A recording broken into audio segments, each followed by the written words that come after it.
This video is brought to you by Squarespace.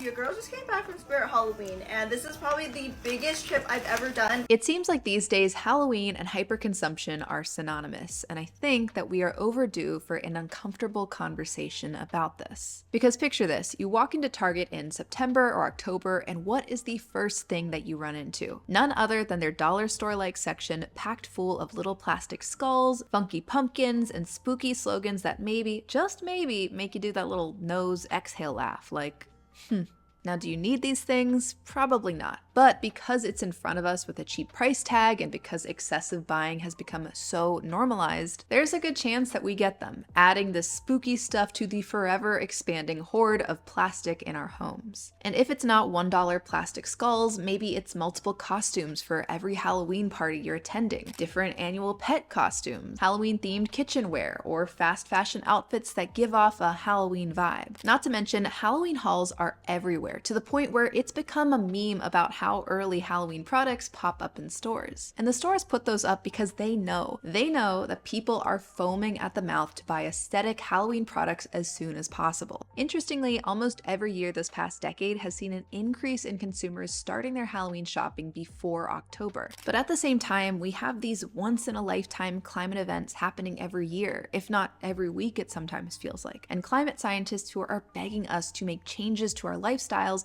in order to combat climate change. One of those major lifestyle changes being our consumption habits, which brings us to Halloween hyperconsumption. And look, I'm not trying to be a Halloween Grinch here. I'm sure there will be at least a few people in the comments telling me I need to lighten up and that I'm no fun, which, is maybe true. But I don't think that that makes this uncomfortable conversation any less accurate or any less necessary. Because whether we like it or not, the problem remains that we are over-consuming. We are excessively buying random, unnecessary, and unsustainable seasonal trinkets, and that overconsumption is negatively affecting both our personal finances and, more importantly, our planet as a whole. I'm not saying to kill the Halloween spirit, but instead that we need to rethink how we're expressing that spirit in the first place. But you know what we should kill? Getting stressed out over making a website. I've been there, you guys might have been there before, but we don't have to be there anymore because today's sponsor Squarespace is here and they're offering an all-in-one platform for creating your perfect website. See, if you've been looking for a way to create a website that is beautiful and professional and you don't want to deal with confusing HTML code, then Squarespace is honestly such a perfect fit. Their platform makes building your custom website super simple. Squarespace offers gorgeous templates for whatever type of site you're making, whether you're marketing yourself as a wedding photographer, showing off your writing portfolio, or setting up your restaurant's homepage. These Squarespace templates make it incredibly easy to get started, to customize with drag and drop features, and to preview your site on different devices. Not to mention, you can even sell your products and services on Squarespace. Say you are an artist who sells your digital prints of your work. With Squarespace, you can set up a digital product listing and customer checkout on your website. To get started making your own website, go to squarespace.com/Cara Nicole to save 10% off your first purchase of a website or domain using code Cara Nicole. And a huge thank you to Squarespace for sponsoring today's video. Okay, so look at this. $11.6 billion is how much the National Retail Federation expects consumers will spend on Halloween just this year. That is a little over $100 per person. And much of that spending will be funneled into waste that ends up in landfills. Things like cheap pumpkin decorations that hang from a ceiling, an army of plastic skeletons, or pillows that are incredibly cute, but might only be used once a year. If even that, because I suspect a lot of these seasonal items are bought, used once, and then tossed to leave room for next year's goodies. We'll dissect that culture of microtrends later in this video, but first I want to drill home how big an environmental problem we are facing. According to the Recycle Track Systems, quote, one study conducted in 2019 estimated that around 2,000 tons of plastic waste is generated from disposable Halloween clothing in the UK alone. And that is just the UK, since the data source is easier to source than the US, but the UK is a fraction of the size of the United States, which is only one of the countries famous for its love of Halloween. And of course, that's just accounting for costumes, which, to be fair, are a huge problem. Many Halloween costumes are bought and used once, then thrown away. Why? My guess is that it's seen as a big no-no to outfit repeat costumes over the years. But there's got to be a better way. Right now, popular Halloween costumes aren't made with sustainability in mind. They break easily, they're not simple to recycle, and about 83% of costumes are found to contain oil-based plastics, which directly contribute to greenhouse gas emissions. As this article headline nicely puts it, the amount of plastic that ends up in landfills every Halloween is spooky. And what surprised me after researching for this video is learning that Halloween pumpkins also take a huge toll on the environment. That one I wasn't expecting, but it does kind of make sense. Food waste overall is a huge contributor to greenhouse gas emissions, and pumpkins are technically food. If they end up thrown into a landfill, they'll start decomposing and releasing methane gas, which is a greenhouse gas stronger than carbon dioxide. As trees.com explains, quote, currently 16% of methane emissions come from waste in landfills. One of the key things here is that ideally we don't just throw pumpkins into the trash where they'll eventually end up in a landfill. Instead, there's several more sustainable options we can take, like turning that pumpkin decor into food. I'm partial to a delicious pumpkin pie. Or you can use that pumpkin in composting, which you can do by finding local compost spots or by setting up a compost in your backyard. But I'll be honest, I'm not really looking to tackle pumpkins here, though I do again highly recommend trying to compost your pumpkins or turn it into some delicious treat. But what I think is a much deeper issue worth tackling is our cultural obsession with microtrends and how seasonal moments like Halloween fit into that. We've all heard of fast fashion before. It's something that I've covered in multiple videos on my channel before, like my look into Shein or Temu, and it's essentially the business model of mass-producing, low-cost, often poorly made clothing that's meant to follow quick trend cycles and be used only a handful of times, which is exactly what happens, with many clothes being worn only 7 to 10 times before being thrown away. That throwaway culture being strung together by microtrends, aka the constantly revolving door of fads and viral moments and must-haves, isn't reserved solely for clothes. Like we see with Halloween hyperconsumption, we've turned holidays into a micro-trend of their own. And amazingly, every year we manage to pump out unique props for that micro-trend. For example, let's revisit my greatest enemy of all time. If you guys know my videos well, you might know who I'm talking about, because I have hated on these suckers in a couple videos already, namely my Let's Talk water bottle culture video, and those are the Stanley Cup accessories. Yes, my friends,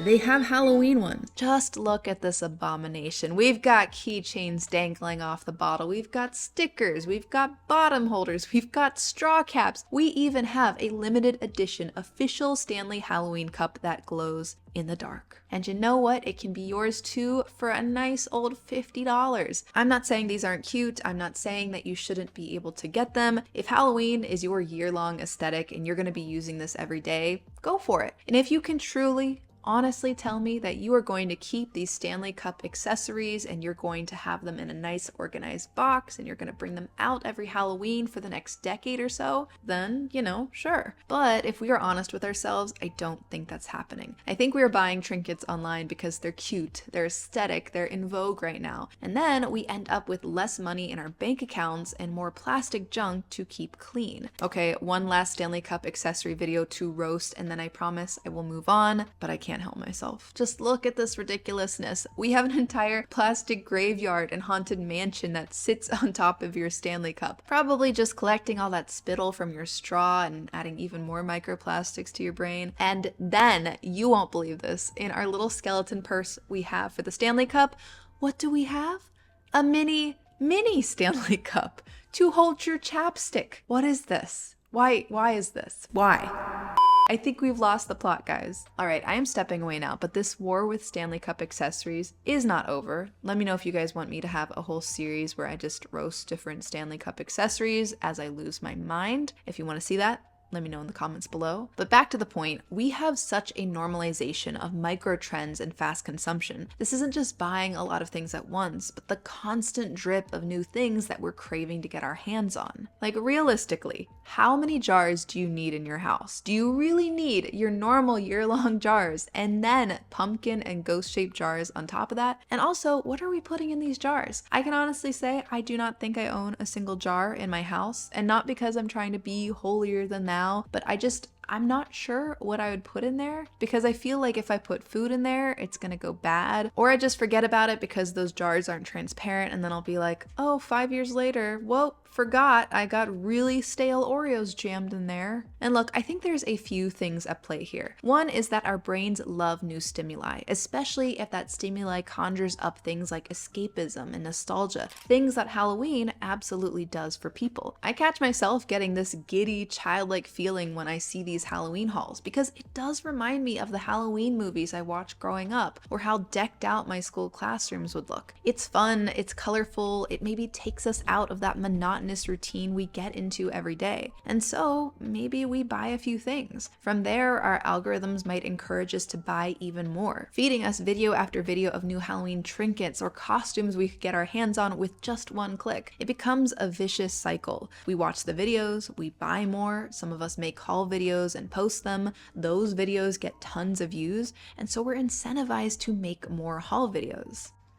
Okay, well, since almost 1 million people watched my last Spirit Halloween haul, We're doing another. have another. And from there, more people want to get whatever it is that we showcase in those videos. And the cycle goes on and on and on, with each iteration showcasing different products to buy. There's also a ritualistic consumption at play. Decorating for Halloween, buying an expensive new Halloween costume every year, all of that can be seen as ritualistic behavior that lets us feel part of a wider community and tradition. It's comforting and it makes us feel this sense of belonging in a time when we might not always feel that way. The desires that are driving Halloween hyperconsumption are incredibly human, but we just aren't expressing the desires in a way that can possibly be sustained. I know it's uncomfortable talking about changing our consumption habits, in part because change itself is uncomfortable. Why would we want to stop something that brings us joy, even if that joy is momentary? But ultimately, this is about caring for our future selves and those that we share this earth with. Consumption is fine, by the way, but how we do it is important. What if instead of buying single-use decor every year, we went to the thrift store or hopped on Facebook Marketplace and bought secondhand decorations? And then maybe let those decorations become part of our tradition. They become the same decorations we put up every year, and we can even start forming some nostalgia around those reused items. And what if for costumes we try the same thing,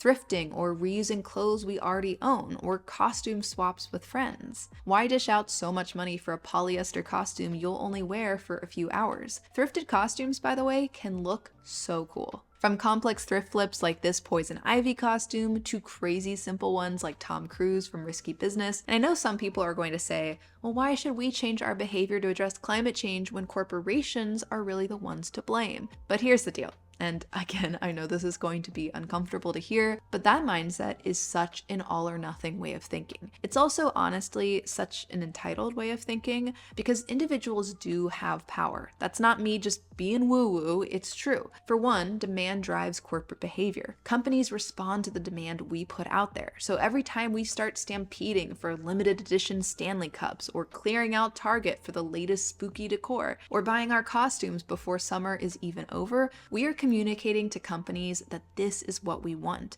And companies, of course, respond by supplying more of it. If we're choosing to buy unnecessary trinkets that aren't ethically produced or are meant to be thrown away after one use, then yeah, companies are gonna make more of those. Not to mention, cultural changes start with individuals. This is why I keep pumping out these videos like this one, because I truly believe that if we shift our culture toward normalizing conscious consumption versus hyperconsumption, we can make a huge impact in our culture, which can then translate to larger systemic changes. Look, like I said before, I don't think that consumption is the bad guy here. I personally enjoy Halloween and I do spend money related to the Halloween season. I love buying pumpkin flavored snacks. This year I want to make pumpkin chocolate chip bars and host a potluck of fall recipes. And I love going out to events related to Halloween and fall, like state fairs, local farms with corn mazes, or watching Halloween movies. I don't think that my consumption habits are perfect by any means, but I do like to brainstorm different ways I can express a holiday spirit, in this case Halloween, without just hoarding a bunch of new junk every year. Bottom line is that we can't keep living the way we have been. Climate change is happening already, and it's our responsibility, especially as people who are primarily in developed nations who do the most environmental damage, it's our responsibility to change our lifestyles, and reducing our consumption habits is one of the easiest ways that we can do that. Halloween hyperconsumption might be aesthetic, but it's not cute, and I think that it is time for a new chapter. But what do you think? Are you tired of Halloween hyperconsumption, or do you think I'm being a little bit too harsh about it? Let me know your thoughts in the comments below and what topics you would like to see me cover in the next video. Thank you so much to my patrons on Patreon for supporting this channel and those on Buy Me a Coffee. Thank you guys so much for watching, and I will see you next time. Bye!